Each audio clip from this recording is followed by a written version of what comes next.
I will never forget the moment that I had a doctor look me in the eyes and tell me that I had cancer, and I was 31 years old. Some of you heard part of this story last night, but I was newly married. We were married for 2 years at that point, and my little babies, he's not really a baby anymore, he's now 7.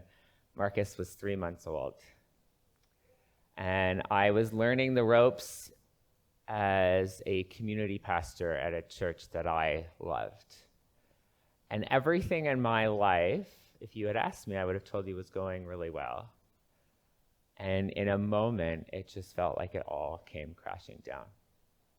And I remember looking in prayer and saying, God, what is happening? Are you actually trustworthy?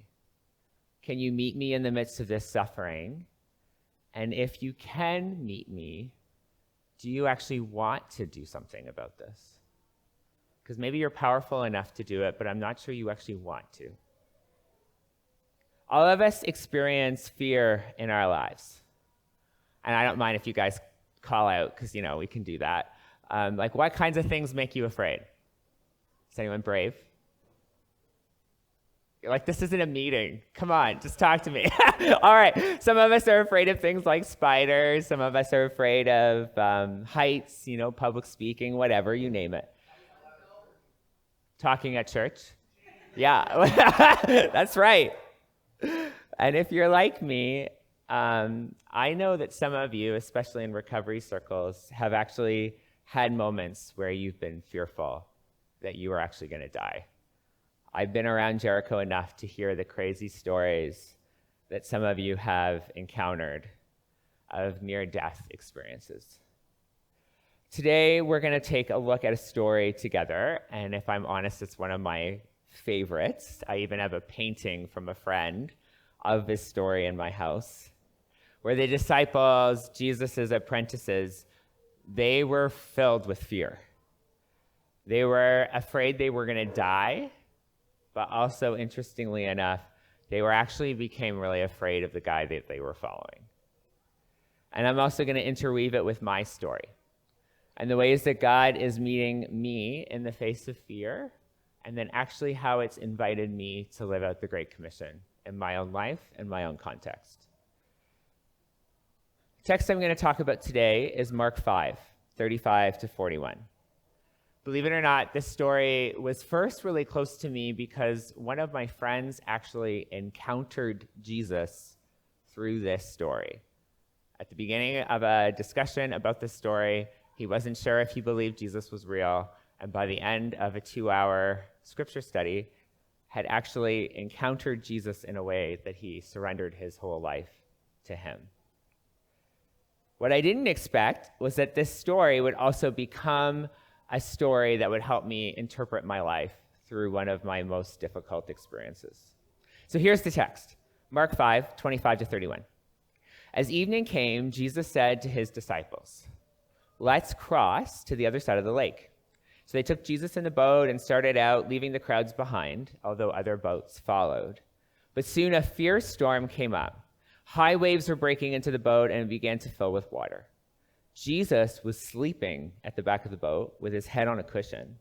And the disciples awoke him and shouting, "Teacher, don't you care if we're going to drown?" When Jesus woke up, he rebuked the wind and said to the waves, "Silence, be still." Suddenly the wind stopped and there was a great calm. Then he asked them, "Why are you so afraid? Do you still have no faith?" The disciples were absolutely terrified. "Who is this man?" they asked each other. "Even the wind and the waves obey him." Okay, so I'm going to catch you up quick because we're in Mark chapter 4 to just give you an idea of what's going on in this story.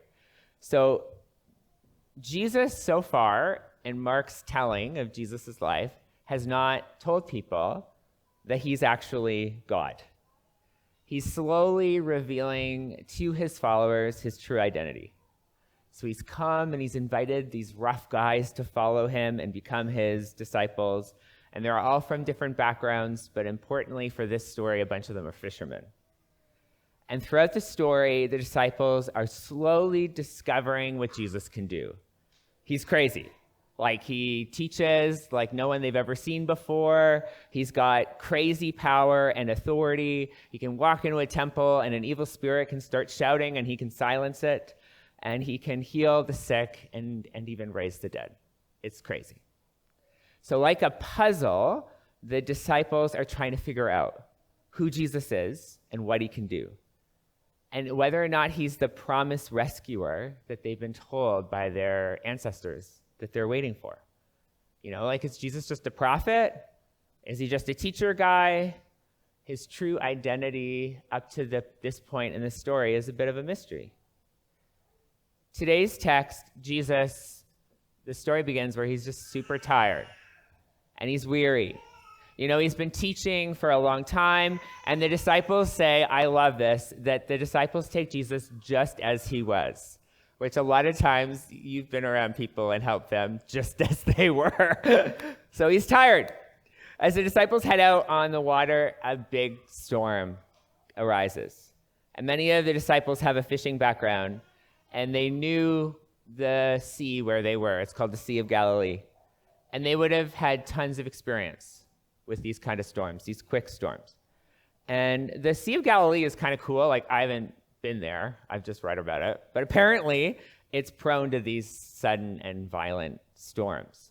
So the wind comes over the mountains, and the cool air from the mountains comes in contact with the hot air of the water the hot air on the surface of the water, and then these storms can arise from that weather pattern.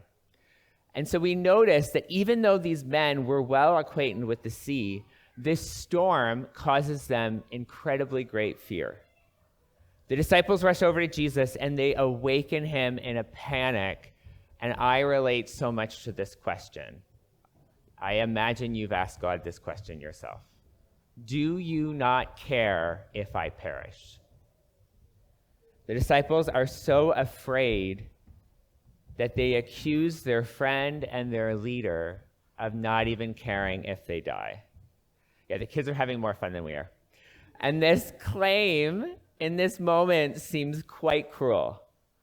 You know, imagine if you believe that Jesus is the embodiment of love, to say to him, you don't even care about me, though we've all done it. In the context of this story, these 12 men, they find themselves in this boat, and it's filling up with water, and they feel like it's going to capsize at any moment. And these men, especially those with experience, they're assessing the situation, and they're incredibly discouraged. And we have to remember that at this point in the story, what is Jesus doing? He's asleep. He's having a nap. What a jerk. How could he be sleeping in a situation like this one? And Jesus is not only asleep. I really love this. It says he's sleeping on the cushion. The cushion's at the back of the boat. The person sitting on the cushion is supposed to be steering the darn ship. So you can tell why they're mad at Jesus. Fear is a powerful and a primitive place that our brains go to when we feel a threat. It shuts down our imagination. It shuts down our creativity. We feel trapped, stuck. Some of us go to worst place scenarios, and it's not pretty. We sometimes in fear look to someone to lash out at or to blame. Anything that can help us feel some sort of control. Many of you may be living in that place today. And so with great fear and perhaps frustration, the disciples asked Jesus if he even cares about them. And Jesus responds like Jesus does in a remarkable way. He does not apologize to them for sleeping. He does not start steering the boat, which would have been my plan A. He doesn't get defensive, which I would have. And he doesn't start barking out orders at the men. Instead, Jesus says, quiet, be still. And suddenly, all around them is a great calm. If only that worked on the kids. A stillness, a peace. And similar to when the Creator hovered over the deep, dark waters at the very beginning of Scripture, Jesus shows that he continues to have authority over the wind and the waves. You know, for us to fully understand the power of Jesus' miracle of calming the wind and the waves, it's important for us to know how people viewed water at this time. People equated the sea with evil and with destruction. You got to think about some of these poor guys in the boat, they don't even know how to swim. They feared water, and people at that time believed that demons and monsters lived in the sea because the sea was so uncontrollable. And so Jesus' power to actually calm the waters would have helped people see that he is God and God alone, because only the Creator of the universe has control over the wind and the waves. And so the disciples are completely shocked. They're in awe. And there's this great stillness all around them, but there is a new storm, and it's a storm in their hearts. They are filled with fear. They had no idea that this dude they've been following around actually had power over the wind and power over the waves. They had no box for what Jesus just did. And Jesus perceives what's happening in their hearts and the storm of questions that they're experiencing. And he looks at them and he says, "Why are you so afraid?" You know what he says next? There's a clue on the t-shirt. Do you not have faith? You know, it's hard to have faith in the face of fear. It's hard to have faith that we'll have enough money or that we'll be provided for when we get laid off. It's hard to have faith that we'll be loved and received when we're looking at someone and we know that we have to confess something really horrible that we've done. It's hard to have faith that we'll make it through the abuse or the pain that we've faced. It's hard to have faith that Jesus is truly a higher power that can get us through our addiction when we're in the midst of it. It's hard to have faith that God is bigger than the diagnosis, or that God can heal, or that if he doesn't, that he's still good, that he's still powerful, and that he's still in control. It's hard to have faith that it's actually better for me to give up control of my life and surrender to God than to be in control and call the shots. These disciples had no idea that Jesus was God, that he could control all of nature. And they did not know that the guy they'd been following around was God who had been there at the very beginning of time.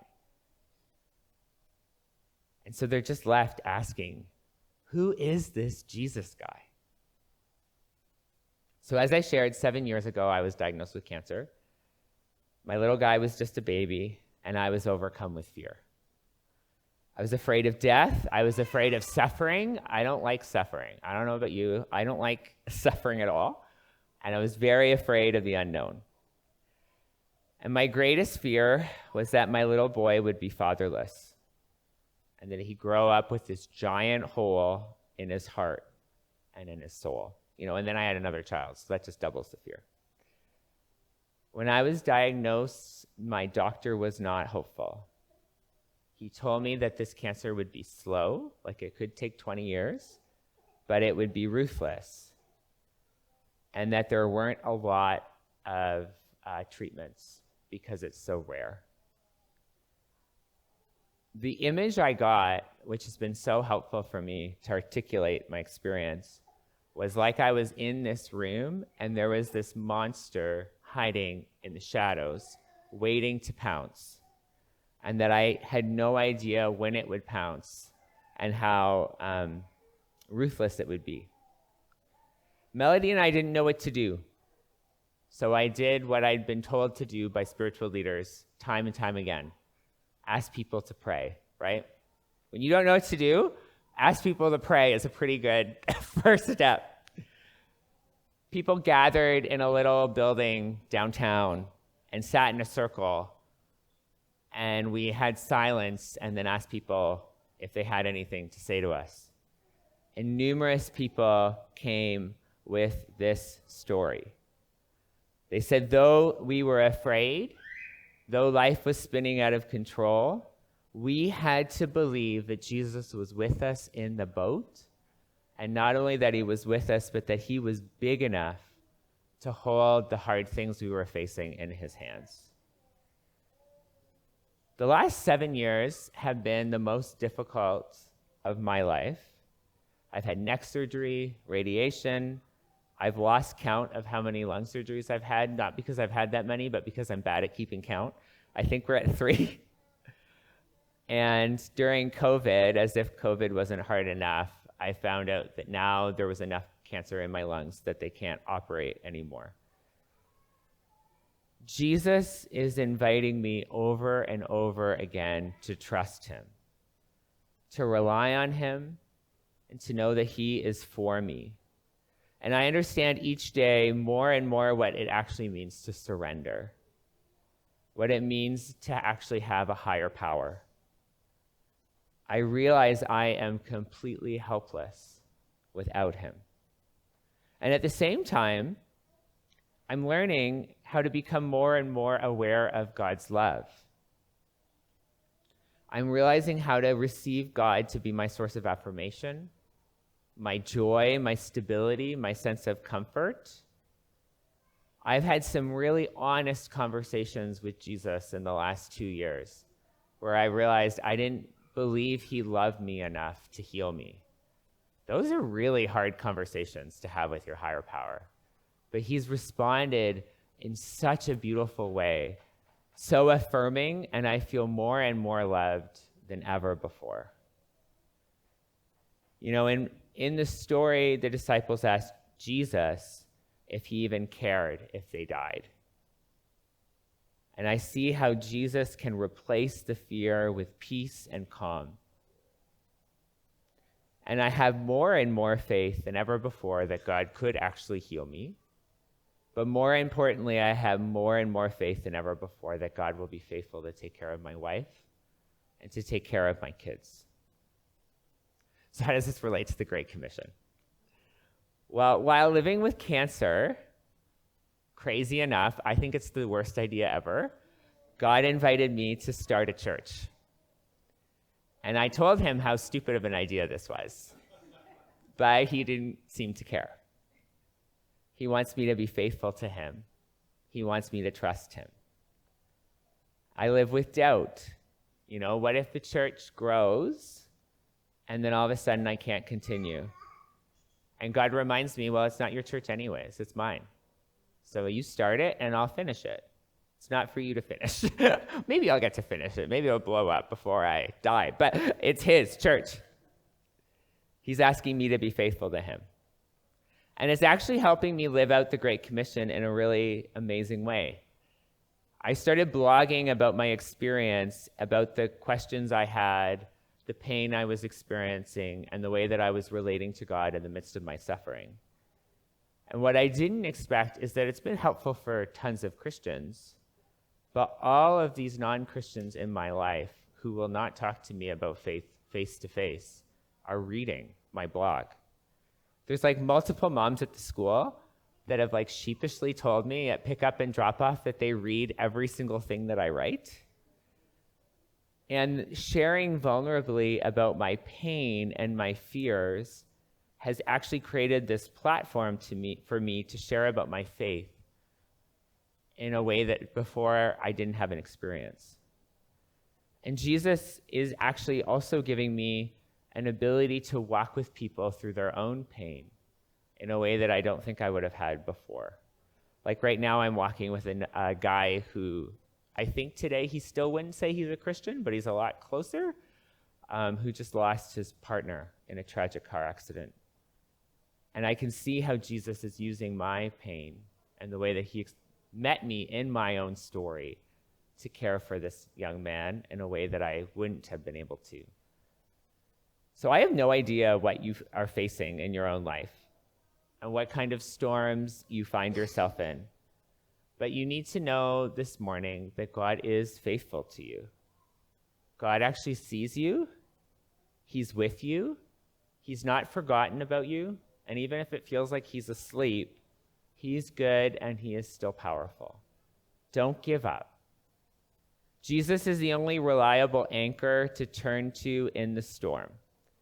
The only one who can rescue us, the only one who's powerful enough to carry us through. And when everything in our life feels like it's falling apart, he is still in control. And we know that if we're in control, it's going to fall apart anyway. So no matter how broken or destroyed your dreams are, remember that Jesus is bigger, and he is amazing. I'm almost done, guys. So as we go through our lives, we get to hang on to the truth that Jesus is with us. No matter what we face, no matter how big the waves are, no matter how much it feels like our boat is sinking.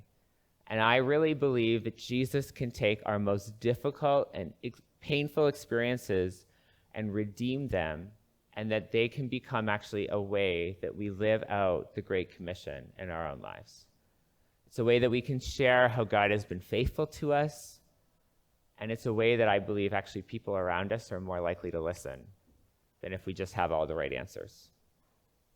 So whatever you're facing today, no matter how big the difficulty, my prayer is that faith would come to you today.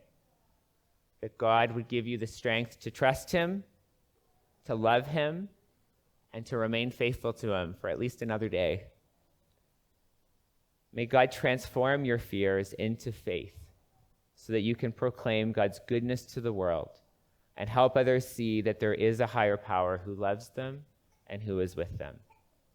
I really believe that God can take our deepest pain and use it for glory, or John would say, take our ashes and turn them to rubies. And our stories of redemption really can help bring others to Jesus.